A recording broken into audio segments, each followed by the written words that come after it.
Hey everyone, today we are going to discuss about two sum problem which is on Leetcode, and it has been asked in many big companies. So let's go through the question first. So I will read the question. Given an array of integers nums, so we are given an array nums which has integers in it and an integer target. We are given with a single value target. Return indices of two numbers such that they add up to target. So we have to find two indices. Let's say we have index I and index j in nums such that if we add the values at these indices, it becomes equal to target. So our answer will be equal to index I and index j. So the next condition is, you may assume that each input would have exactly one solution. So like whatever the input is given to us according to the test case, there will be exactly one solution, and you may not use the same element twice. We'll come to this condition later. Let's go through the examples first to make you understand what the question is asking for. If we talk about the first example, the answer should be in indices. So let's mark the indices on the array. So we are given nums and target. We have to find two indexes I and index j such that the values, if we sum the values at index I and index j, we get the target. So if we look at this array nums, if we add the value at index 0 and value at index 1, it becomes equal to 9. So nums 0 is equal to 2, nums 1 is equal to 7, and if we add these, we get 9, which is nothing but target. So our answer will be equal to 0, 1. This would be our answer. This is the answer which is given. Let's talk about the second example. Let's mark the indices. The target value is given as 6. So to make target 6, we can add value at index 1 and value at index 2. So answer would be equal to 1, 2. Let's talk about example number 3. Uh, let's mark the indices 0 and 1, and we have to obtain target as 6. We can use value at 0 and value at 1. So we have answer as 0, 1. So if we talk about this condition, you may not use the same element twice.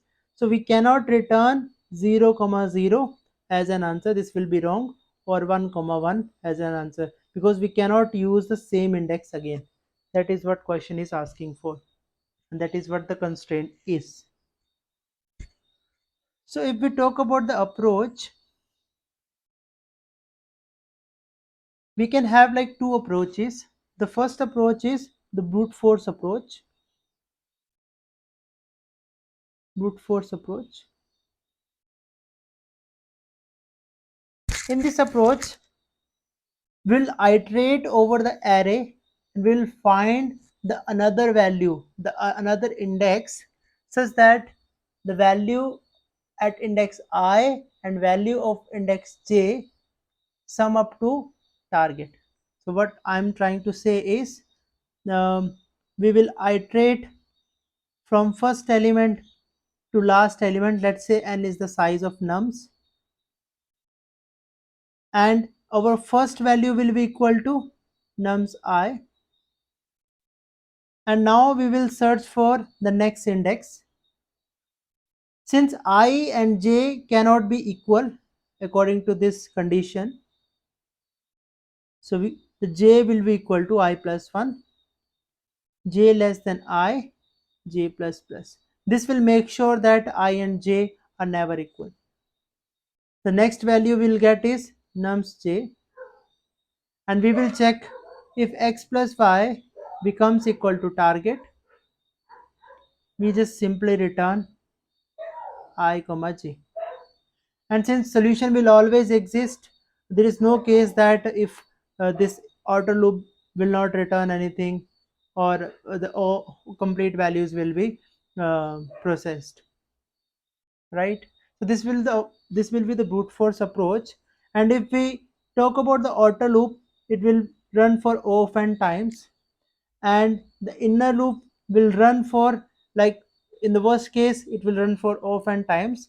The overall time complexity will becomes equal to o of n square, and space complexity will become equal to o of 1, because we are not using any extra memory for it. The second approach we are going to discuss, we will use more memory and will reduce the time to o(n) square to o of n, and the memory we are going to increase from o of 1 to o of n. How we are going to do it? We are going to use map. So our target is, we have to find x, we have to find y, such that when we add them they become equal to target. So if we iterate over the array from I is equal to 0 to I less than n, I plus plus, we know x value, right? We know target value as well. If we need to find y, what we will do? Target minus x. This value we need to find. If we have stored everything in nums, like we have, let's say, n values, we can store these values in map, such that key in map will be equal to nums I, and value will be equal to index. Now let's take the example, first example, 2 7 11 15. 2 7 11 15, and the target is equal to 9. The first step will be map creation. So 2 will be, let's mark the indices. 2 will be at index 0, 7 will be at index 1, 11 will be at index 2, 15 will be at index 3. So this will be our final map. When we iterate over 2 7 11 15, if we are at 2, the x value will equal to 2, the y value will be equal to target minus x, which is nothing but 9 minus 2, which is equal to 7. We will check if the other value exists in map or not. If we look at 7, 7 is present, and it is present at index 1. So it means that we are currently at index 0, and the value that we got from map is equal to 1, and the both values are valid, will return I comma j, which will be nothing but 0 comma 1. Let's talk about another example. Let's say the target value is equal to 70. So will go from 2 7 11 15, and I is equal to 0 1 2 3. When we are here, the x value equal to 2 7 11 15, y value equal to 9, we have target equal to 17, 17 minus 2 equal to 15, right? And is does 15 exist? Yes, 15 exists, and it exists at index number 3. So j will be equal to 3.